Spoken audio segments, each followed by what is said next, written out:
Welcome to Game Changers with Molly Fletcher, where we take you behind the scenes with peak performers to learn what makes them tick and discover how you can apply their lessons to your life. I'm your host, Molly Fletcher.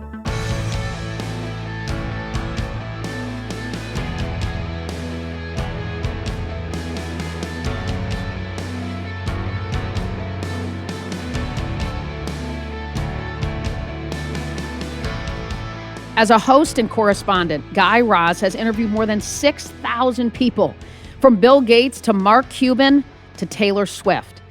And if you're listening to this podcast, chances are you've probably heard of Guy before. He's the co-creator of How I Built This, TED Radio Hour, and the NPR Kids podcast, Wow in the World, which have a combined monthly audience of more than 19 million. Described by the New York Times as, quote, one of the most popular podcasters in history. Guy is the first person to have 3 shows in the top 20 on Apple Podcast charts. Pretty amazing.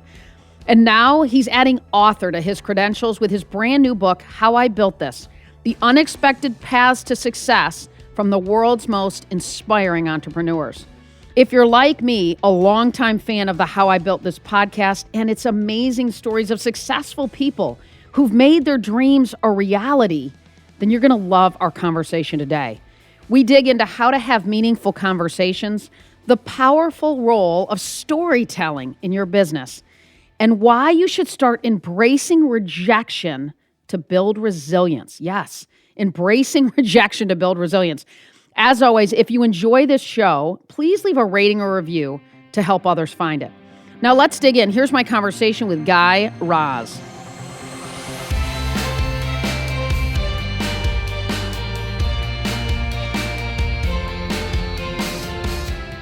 All right. Well, Guy, a lot of our listeners know you as sort of the podcast guy, right? But you started your career with NPR as an intern and then, basically worked every job in the newsroom I have discovered. Tell me about those kind of early years and what it was that sort of drew you to journalism. I always was interested in current events when I was a kid. We were one of those families, and I think a lot of people can relate to this, that watched 60 Minutes on Sunday night and sat around the dinner table and talked about current affairs. So the news was always really sort of front and center when I was a kid. And by the time I got to high school, I became involved in the student newspaper. So I was one of those freak people who kind of knew what they wanted to do pretty early on. I knew I wanted to get into journalism. And so I was involved in college, and then after college, I actually really wanted to be a newspaper reporter, but could not get a job as a newspaper reporter. This was a time when those jobs were so prestigious and so hard to get. It was one of many failures in my life that actually turned into a blessing because I ended up as an intern at NPR out of college in the 90s, and really kind of began in audio, and that's how I got into audio. And it was, the early years were really trying to figure out how to transition from being a researcher and an assistant and a production assistant to actually having my stories, my own stories, writing my own stories. And that was really challenging. It's very challenging for a lot of young journalists because you start out and you don't really know where to go, and a lot of people won't give you opportunities because you have no track record. And for me, what really attracted me to journalism and what I loved about it was that by nature I'm an introvert. Which is odd because I do a very public job, but I'm not I'm not the kind of person who thrives off constant interaction with people, and I also am pretty shy. But what I loved about journalism was that it enabled me. It gave me the confidence to talk to anybody. Once I had a microphone in my hand or a notebook in my hand, I felt like I could talk to anybody, and that I wasn't nervous about it or shy about it because I had a mission, a purpose, and that purpose was to write the story. And that's really kind of how I started out. Well, I know, and I've heard you talk a little bit about that, and I know, and I think it's important for our listeners to know, as a reporter, you also covered things like the wars in Iraq and Afghanistan. And can you give our listeners a sense for what that was like, and did it change you obviously I would imagine it did. And how? Yeah, I mean, in so many ways. I never really set out to be a war reporter or a conflict zone reporter. I always wanted to be a foreign correspondent. I had studied overseas in college and had a chance to travel around Eastern Europe, in the 90s when it was still kind of post-Soviet. And I had an opportunity early in my career to be the correspondent for NPR in Berlin. And this was before September 11th, 2001. And really my job was going to be to cover, sort of post-Soviet Eastern Europe and its kind of reemergence. But pretty soon after I got there was another flare-up in the Balkans. It was shortly after the Kosovo War, and there was a conflict in Macedonia. So I started to kind of dip into covering conflicts, and it was really the first time in my life where I, experienced mortar fire and explosions and gunfire, things that I had no experience in. It was really kind of a crash course in learning how to stay safe and how to really kind of navigate the complexities of a war. I really think when I started out as covering conflicts, I just had no clue of the dangers. It just didn't. It was like you watch one of these like movies or a cartoon, and the characters are just kind of walking through it, gunfire or whatever, and they're impervious to it, and that's sort of how I was, and not because I was courageous, just because I didn't really understand it, and only really in my first few months of covering a small flare up in Macedonia, where one day I was in this town that was totally, everybody was inside because there was mortar fire coming from the hillside. The Macedonian army was in this town, and there were reporters in the town, but it was like a ghost town. Everybody was inside, and I was walking through this town, and all of a sudden hear like a whir, like a buzz by my ear, and turn around, and there was a bullet hole behind me. It was like right just skimmed by me. It was really the first time that I kind of occurred to me that this was not the safest thing to do. So, from there, it really kind of began a career where I was going to conflict zones. 9/11 happened, and that was the beginning of my career going to Afghanistan, and then spending a lot of time in Iraq and a lot of time covering conflict and fighting and combat in Iraq, which, to be perfectly honest, was not really my bag. I was never there are people who thrive off that. There are reporters who live for that and live for the bang bang, and there's a kind of a macho cowboy world of reporters who thrive on that, and that was not me. I didn't love it. I did it for many years because that was what was expected of me. But it really did teach me about, strangely enough, about basic human decency, because you find that in some of these really horrible places where people have suffered tremendously, they can be some of the most incredibly generous and kind people you will ever meet. And I remember,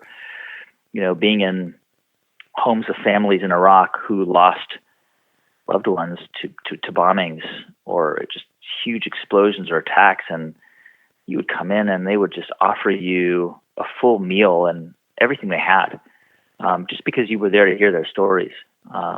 It happened in Afghanistan. I arrived in a village and people had nothing. I mean, they were so poor, and they made a meal for me with a goat that they had. I mean, it's those kinds of experiences that really do sear into your memory. But I think the most important thing that I learned was that everybody has a story to tell. Wherever you are in the world, every single individual has a story, and a story with meaning. And that really helped me later on in my life when I became, when I started to create shows and started to really tell stories in a deeper and more meaningful way. Because I'd heard so many stories over the years, and it kind of opened my eyes to just the incredible drama and power of human narratives. Well, you clearly have an insatiable curiosity, right? And I mean, I'm sure I can't even imagine the conversations you've had over some of those dinner tables, in Iraq and Afghanistan and other parts of the world. And then you've evolved into this, obviously an avid podcaster with, unbelievable shows. You've interviewed some incredible people. and really guided some profound conversations. And I think we're at an interesting time right now where so many people want to know how to have conversations that matter.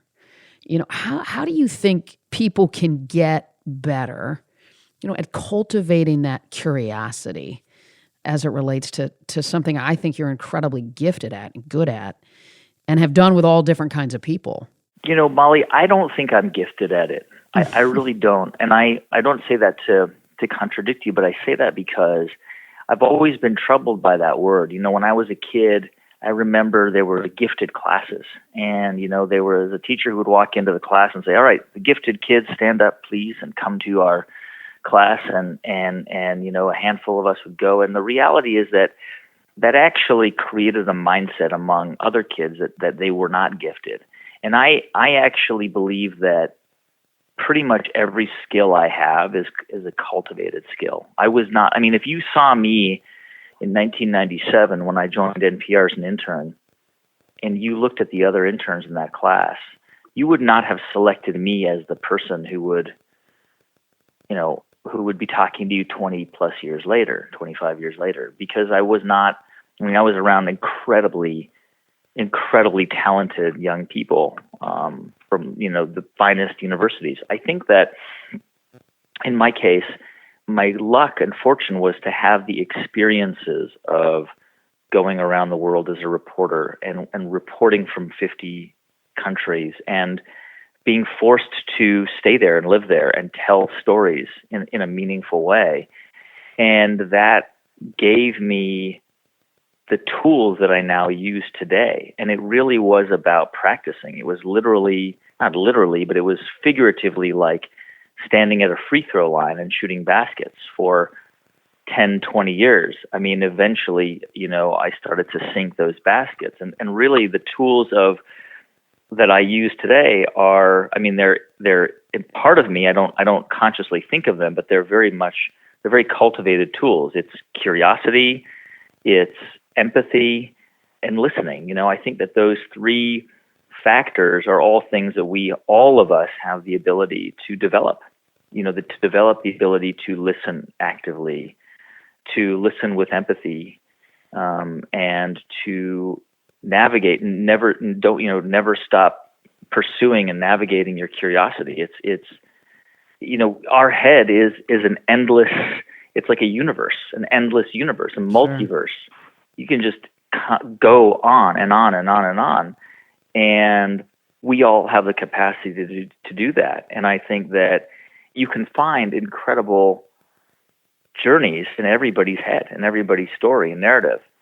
And if you kind of unleash or unlock your inherent, intrinsic curiosity, we all have it, then you can have more meaningful conversations. And I think you're right. We are all looking for those kinds of conversations. And so I'm sort of hearing you say that your, curiosity, your empathy, your listening skills, all that was done, to your analogy, from standing on that free throw line for 20 years and just getting better at it through reps. Exactly. Yeah. It is like exercise, it is a totally cultivated skill. Obviously, I do believe that, some people have certain natural abilities. LeBron James is a better, basketball player than most people who will practice forever and ever. But most people who practice something really intentionally for a long time and deliberately can get pretty good at it. And I think that's true. Yeah, I always think like little moments create really big outcomes, right? So there was probably little moments of curiosity and empathy and listening that guy that was an intern at NPR maybe leaned into a little bit, and it worked a little bit, and then he did a little more, and you got a little better. A lot better at it. Yep. Obviously, you've interviewed everyone from, and I think this is super cool, Taylor Swift to Bill Gates to Branson, right? What's been your most memorable interview and why? It's a hard question to answer, and it's a question I get a lot, and the reason why it's hard to answer is because every interview has memorable moments in it, and being memorable doesn't always mean it was the best interview. There were memorable moments that I have had with people who you would not have heard of, who are more obscure. Sometimes my interactions and encounters with incredibly famous people were really they were just fine. They were polite and good, and the conversation was good. But, sometimes it's in those moments with people who are less known, Taylor Swift was just so nice and polite. And, I remember when she walked into the studio, she was so earnest and just said, it's such an honor to be interviewed by NPR, to be on NPR. And she didn't say that in a contrived way. Like you could tell she really meant it, like she probably grew up, maybe her parents listened to NPR, and she was really honored it was her first time on NPR, and when I interviewed Eminem, we talked about being fathers, and he was just really, you could tell he lit up, talking about being a father, rather than being a pop star, a rap star. I mean, that's what he does, what he did. But being a father is just so meaningful and personal. I think that what I find in my interviews is that I look to find a connection with every person I talk to. So, just the other day I had an interview with the founder of a company called Kodiak Cakes. They make a pancake mix that you might have seen in Walmart. I have it in my pantry right now. Right. So huge pancake mix company. Well, 11 years ago, Joel Clark, the founder and CEO, was bankrupt. I mean, that company, he could not find anybody to buy it. He couldn't find anyone. He wanted to get rid of it. He was in massive debt. I mean, he was in his mid-30s with kids, and he was kind of washed up because he had made some bad real estate bets, and his company really wasn't going anywhere. And he had to borrow $50,000 from his dad, who had to take out a line of credit on his house because his dad didn't have any money. And, Joel was talking about that and just broke down, crying, remembering how emotionally painful that was, how stressful that was.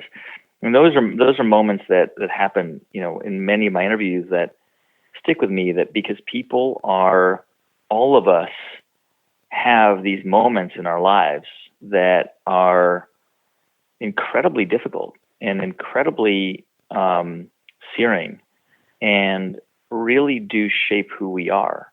And I believe that, what I like about those moments and why I look for those moments is because I think that those moments also remind us that we have all been vulnerable at certain points in our lives. And I think if more of us recalled and remember those moments of vulnerability, it actually can help us be empathetic when other people are experiencing that as well. Well, and I'm hearing you say it's the human moments, right, that it sounds like you connect to. And I think most of us do. I mean, I was a sports agent for a long time, and it was the moments where you got a guy another 20 days in the big leagues so that he could get his pension for the rest of his life. Or, the moment where one of our broadcasters had a severely disabled son and he was able to get him these really special Converse shoes. That meant more than maybe what the world would think were the bigger moments. So that is endearing to hear you say. I connect to that as well. On your podcast, How I Built This, you've interviewed obviously a lot of leaders, a lot of entrepreneurs. What do you think are some of the biggest myths about entrepreneurs? I think the biggest myth is that they are kamikaze risk takers, swashbucklers. The vast majority of people that I've interviewed on my show kept their day jobs before they really jumped in to their business or their idea with 2 feet. The vast majority of them had a plan B. I mean, it really, their plan A was the business, and most of them believed that it would work and succeed, but most of them have mitigated their risks. I mean, most of them took risks with knowing that it was a risk worth taking, but also making sure that it was safe, that it was done safely. And I think that is to me, that's the single biggest myth. But entrepreneurs are not gamblers. They do take risks, but I think they mitigate those risks. And if more people understood that, I think more people would be willing to jump in and try something themselves as well. And you've got a heck of a context, right? You've interviewed like 6,000 people, world leaders, Olympic champions, certainly industry titans. And I want to talk about your new book, How I Built This, because you condense a lot of that incredible content into really actionable advice. What do you see as some of the common threads of really successful people? I think the common threads of successful people are skills that are learned. I don't think that people are born entrepreneurs. I don't think that, all of us have an advantage. Every single one of us has something. It might be access to money in some cases. It might be, a strong network of people. But for some people, it might just be a great personality, or it might be a really amazing work ethic, or it might be a very, very clear sort of organizational mind. So all of us have something that we bring to the table. And what entrepreneurs do is they really hone their strengths. They kind of use their strengths to build their idea up. And one of the things that I think is absolutely crucial to becoming an entrepreneur is to develop a really thick skin when it comes to rejection. Knowing how to deal with rejection is, I think, the key to getting an idea off the ground and sticking with it. And this is something, again, that can be learned, that can be cultivated. I'll give you an example. There are a freakishly high number of entrepreneurs who are Mormons. And now there's no obvious reason why, but one theory behind that is that many young Mormons are sent on a 2-year mission around the world. And they're sent to, Brazil or Australia or wherever. And they have to knock on 1,000 doors a week trying to convince people to hear about the Bible and the Book of Mormon. And 990 of those doors are going to slam in their face. And those Mormon missionaries have to be polite and resilient and just keep moving forward. And so for 2 years, they're essentially exposed to rejection constantly. And when they come back to Utah or wherever they live, a lot of them go, into sales and then into entrepreneurship because they've already been exposed to people saying no. And they know that over time, there's going to be a hit rate. You're going to have X number of people say no to you, but X number of people are going to say yes.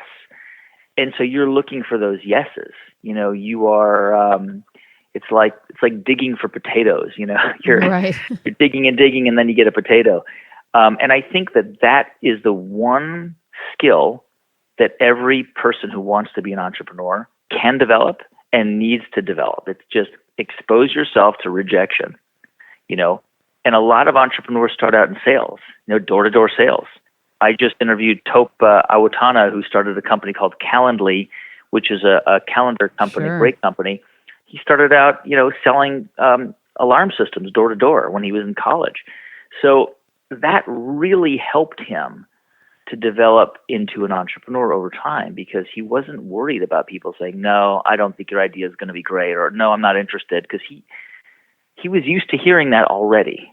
And that's super crucial, something a lot of entrepreneurs or most entrepreneurs have figured out and have developed. Well, I think they get comfortable, do they? That I always love to say no is just feedback, right? I mean, at the core, it's feedback. But the other thing that I think is important to recognize is that they get no, but they also, I would imagine, the ones that make it, whatever make it means, they recover fast too, right? Because they hear so many no's, but the difference is they also get back up. The best ones. They do. And anybody who's ever, had a workout knows that, if you haven't worked out in a while, right? Let's say you decide, I'm going to get healthy, I'm going to start working out. The first 2 or 3 months are brutal because you start doing some high intensity, exercises or heavy weights or whatever, and you're exhausted. You are just wiped out. But over time, your ability to recover increases and improves. And it's the same with entrepreneurship. Your ability to recover quickly gets better and better and better. And so that's really the key here. Entrepreneurs are not superheroes. They are Clark Kents. They are like you and me. The only difference is that they put on the cape. That is the only difference. They went into the phone booth and put on the cape. Yeah. And we all have that proverbial cape. What I'm trying to do in this book is to say, if you have an idea and if you want to build something, and it doesn't even have to be a business, it can be within your own organization, but if you have an idea that is bold, that you believe in, this book is designed to encourage you to do it and to give you some tools and advice on how to do it. So in just a minute, we'll get back to the show. But first, I want to invite you to check out our new coaching program, Game Changer Leadership Huddles. Every month, we get together virtually to explore a new personal development topic that will help you reimagine how you lead. Our next huddle is September 30th, and we'll be discussing a topic that's super relevant right now, navigating change and uncertainty. Does that sound familiar? Get signed up today at mollyfletcher.com/leadership-huddles and become a part of our growing community. Again, that's mollyfletcher.com/leadership-huddles.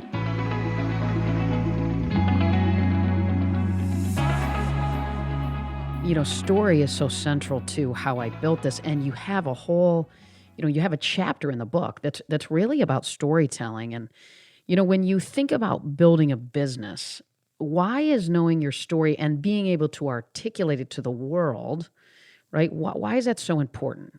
It's the most important thing a business is a story, right? Mm-hmm. Every single business is a story. It's you might look at an iPhone, or you might look at your Peloton bicycle, or whatever it is you use. Your Tate's cookies, but every single thing that you consume or use is a story. There was a story behind it, and a story that's connected to why you are using it, and that story is what makes that product or service successful.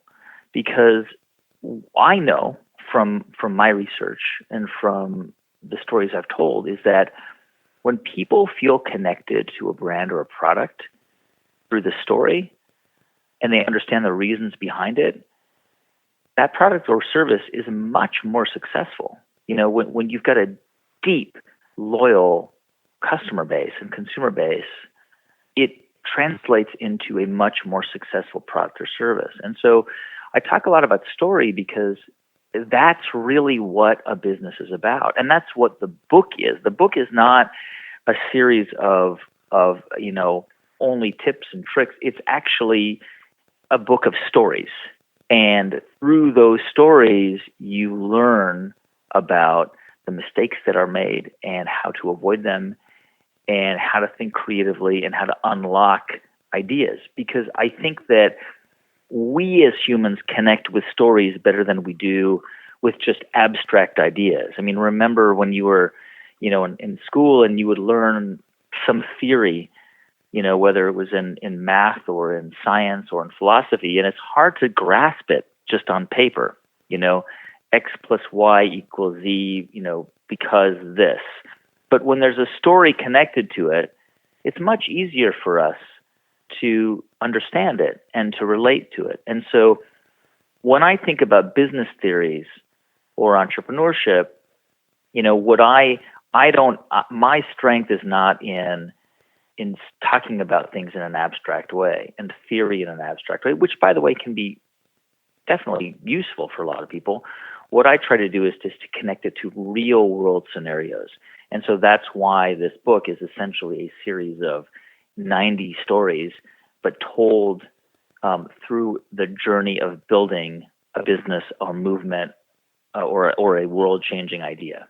Well, and I want to read another line from your book that I really love, and it really stood out to me. You say the intersection of personal passion and problem solving is where good ideas are born and lasting businesses are built. Can you expand on that a little bit? Every business is a series of problems, right? So think about, there's a wonderful African proverb that I love, and it is, and Desmond Tutu is often, people quote him saying this African proverb, which is, he asks, how do you eat an elephant? And the answer is one small piece at a time.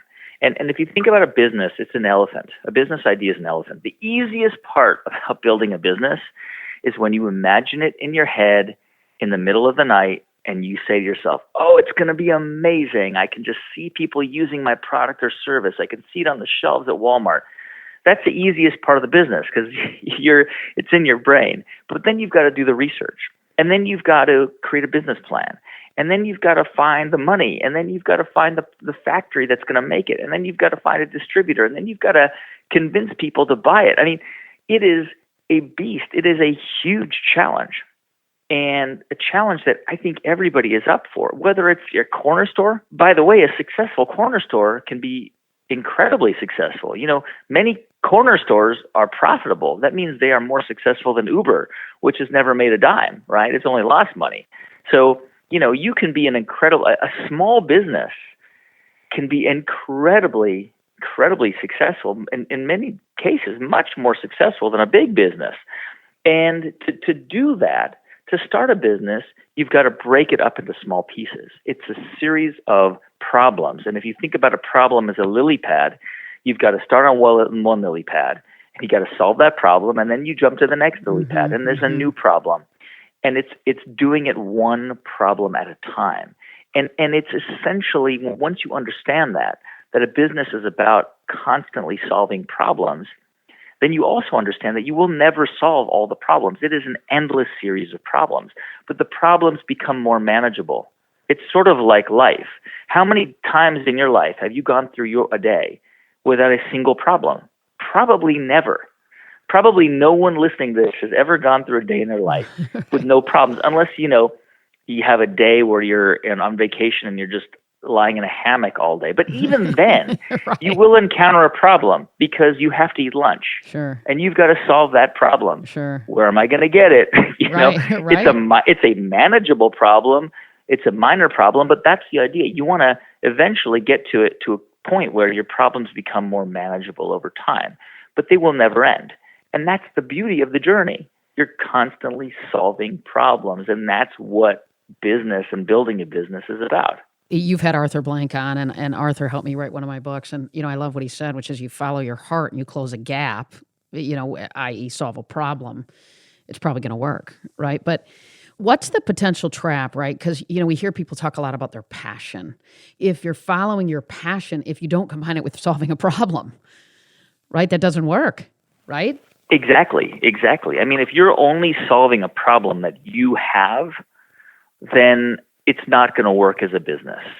I have occasionally a problem when I'm in the studio, which is that I instantly, you know, I'm in the studio and I just need a cup of water, but I can't get out because I'm in the middle of an interview. And if I created some water dispenser for radio and audio studios, I would solve a problem for me and maybe a tiny number of people, but not a big enough problem to start a business, right? Sure. You have to think about a problem that you have that lots of other people have. I mean, this is how, you know, Airbnb was started, or this is how Instagram was started, which is lots of people wanted to take good pictures, but they didn't really have the talent. And Instagram brought on all these filters that enabled everybody to take incredible photos or to make their photos look beautiful. That was a problem that was solved for a lot of people. ClassPass is another example of a you know, somebody who wanted to take classes but had a really hard time signing up because the system wasn't optimized for it. It was very complex and convoluted, and there wasn't one. You had to go to multiple sites if you want to take classes at different places, and there wasn't one place. And so, you know, Payal Kadakia solved that problem by creating one stop where people could sign up for multiple classes and different kinds of classes. So you really have to think about how to solve a problem that you have for sure, but that will solve a problem for lots of other people, even, by the way, if they don't yet know that they have the problem. Right. You know, Sure. I mean, Steve Jobs famously talks about the iPhone, which is, you know, people don't really know what they want. You have to tell them what they want, and what they need. Because if you said to people 20 years ago, hey, you have a problem, you don't have access to the internet at your fingertips, I think a lot of people would say, that's not a problem. But he showed that was a problem, that actually they would need this product because it would make their lives, significantly better. Mm-hmm. Mm-hmm. You ask a really powerful question in the book that I connected to. Is it dangerous, you say, or just scary? Explain to our listeners kind of the differentiation as you see it.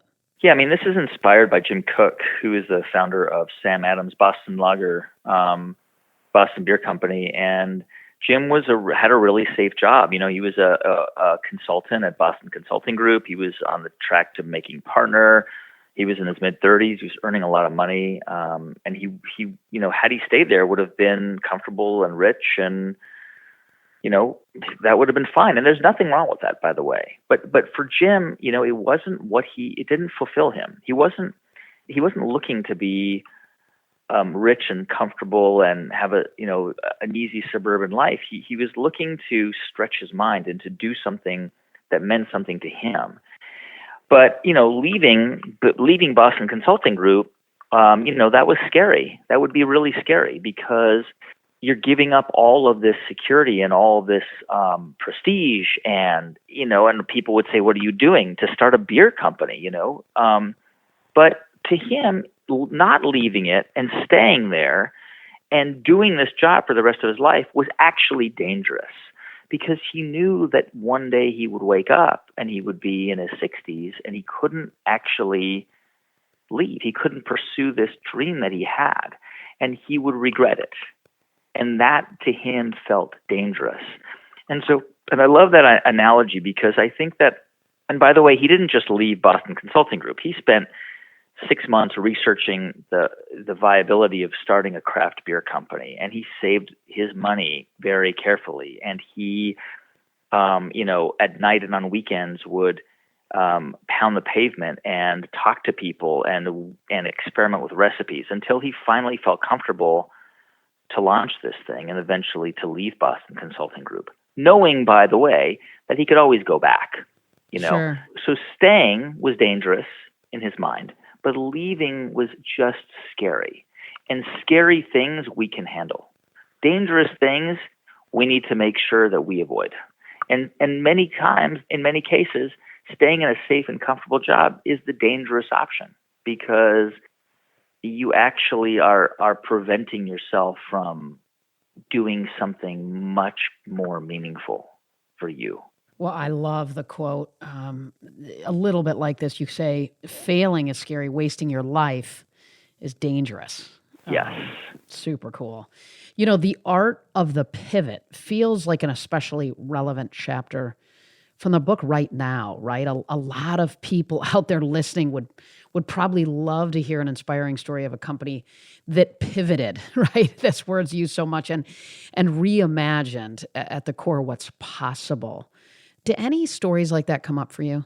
I mean, it's been incredible to see how many businesses now are really kind of embracing this idea of the pivot, because, a lot of times a business will start out in one direction and really become something dramatically and radically different. I mean, I did an interview about the company Tatcha Cosmetics. Tatcha was sold to Unilever for $500 million a year ago. And Vicky Tsai started it on her own with no money. And it was initially designed to be a company that would import Japanese blotting paper. Now, for people who are not familiar with makeup, blotting paper, and I learned this, is what basically, once you apply makeup, you can use blotting paper to take the shine off, but not to take the oils out of your skin. It essentially keeps the oils in your skin, but takes the shine off. And it's this, oftentimes it comes from leaves or other natural products. And she found this blotting paper in Japan that she loved and found to be incredible and brought it to the U.S. And that was her original idea. Well, of course, it morphed into cosmetics and other products. The example I use in the book is Slack. I mean, Slack began as a gaming company. The Stuart Butterfield wanted to create a massive multiplayer online game. And when that failed, he had to shutter the company, and all the investors lost their money. But in the process of inventing the game, his team invented an internal messaging system that was really great, and that some people in Silicon Valley had saw and heard of and asked if they could borrow it, and he was just giving it away to people until he realized that actually that internal messaging system that enabled the product developers and the marketing people and the sales folks and the biz dev people and the engineers all to talk internally, well, that was really the product. It wasn't the game. And one day the 3 or 4 people left in the business are like, maybe that's our business. Maybe it's this thing. And they called it Slack. Right now you see tons of businesses really focusing on digital marketing, on direct to consumer, on new ways of reaching their consumers, and on keeping their businesses alive. I mean, one example is, and I've seen this now through the pandemic, and it really does apply to what I write about in the book, which is a pivot sometimes is required to keep your business afloat until you find really the real direction and focus of what you're going to do. I mean, right now, there's a restaurant in the Bay Area. I know the owners of the restaurant. It's called Single Thread. It's a very fine dining restaurant. They had to shut down. They had a staff of 80 people. And many people had to be furloughed. But to keep the business going and to keep the staff employed, they pivoted to takeout. A restaurant that was named one of the 50 best in the world basically became a takeout restaurant, but also turned their kitchen into a kitchen that provided food for free to families in need, thousands of families a day. And we've seen that with kitchens all over the country. In addition to doing takeout, which, by the way, wasn't going to sustain the restaurant fully, but was going to allow it to stay afloat, they eventually were able to open up again, and they did for a while, but then they had to close down again because COVID started to pop up again in their county. Now they've pivoted to working with a winery and serving dinner completely outdoors. Wow. I mean, that is really hard, right? But sure. they keep getting knocked down and they keep getting back up. And that is also what pivoting is about. It is constantly, being open to new ideas, innovating and iterating, but always keeping your focus on the long term. And that's why I think this moment, what we're seeing now, we've been seeing in this pandemic era, are a series of incredibly inspiring examples of businesses that are pivoting and that are really figuring out how to, Hollywood is another great example. All these companies, all these production companies are trying to figure out how to create content when they can't film.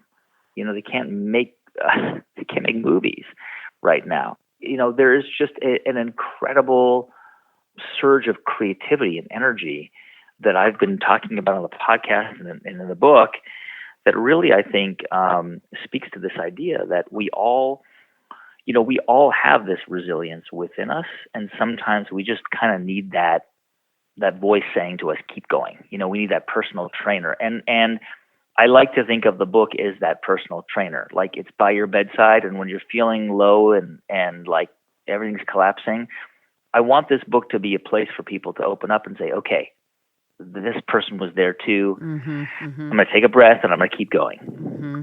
Absolutely. Well, and I highly recommend this book. I mean, it is fantastic. It's available for pre-order now. How I Built This, right? Wherever books are sold, they can order it or get on Amazon and order it, right? Yep. Awesome. Okay, guys, so I got to turn the tables on you a little bit. So it's a question you close every show with. So hopefully you'll nail it, right? How much of your success do you attribute to your skill, your intelligence, your hard work, or how much of it to luck? I'll tell you a story. In 2000, the year 2000, I went to a barbecue. And it was a friend of mine, and I didn't want to go, but I went, and I noticed somebody at the barbecue that caught my eye, and I wanted to talk to, but I didn't. I was too nervous, and I called my friend up the next day, and I said, "Hey, who was that person? And I described her, and it took her about 5 minutes. She went through a lot of different people until she said, "Oh, you're talking about Hannah. She's my new roommate. She just moved in." And I said, "Oh, well, can you introduce me to her?" And my friend said, "Yeah, sure."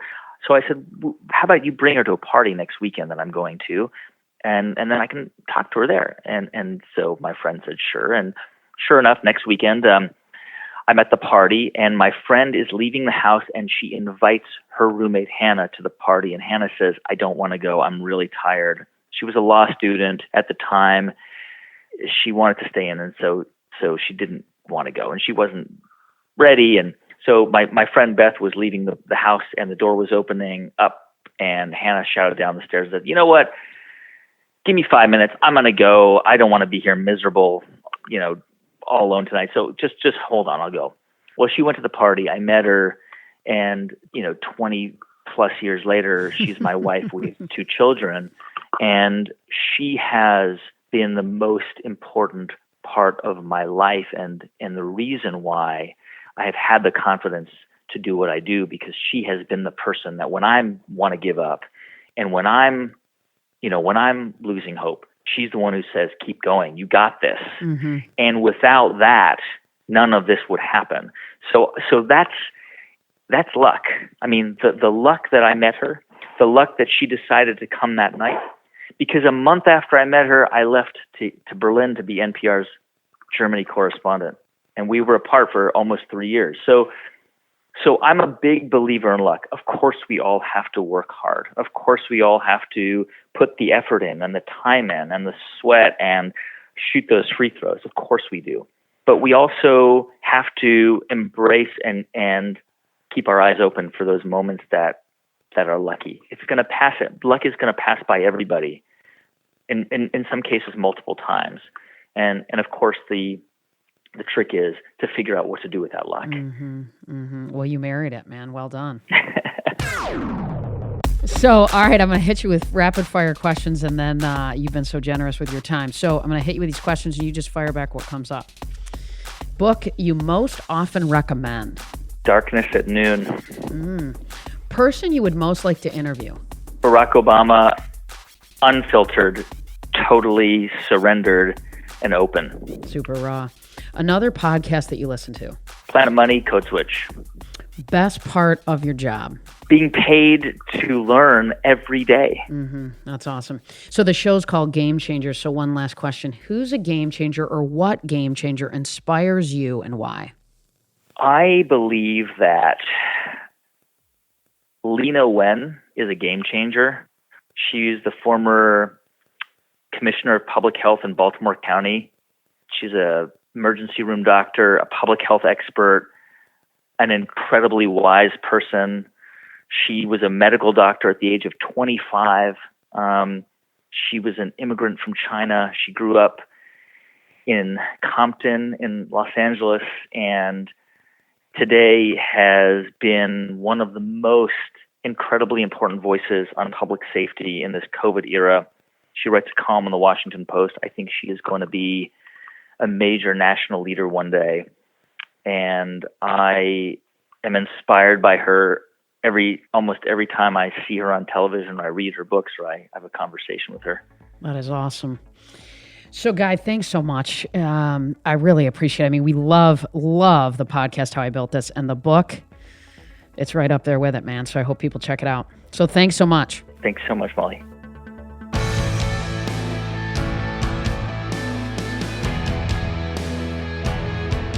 I hope you enjoyed my conversation with Guy. His book, How I Built This, is available now and is a must-read for anyone who wants to be inspired by stories behind some of the most loved businesses in the world. Here are a few of my favorite takeaways from this episode. Number 1, build a tolerance for rejection. This one to me is big today. Guy talked about how many of the world's most famous entrepreneurs started in sales, which gave them one thing in common, right? They heard no a lot. Learn how to recover from no so that you can get the yes. Number 2, be a solution. Every successful business solves a problem. What problem do you solve? Number 3, tell a story. Guy has made a career out of telling the stories behind some of the world's best-known companies. Stories build connection by telling your customers not just what you do, but why you do it.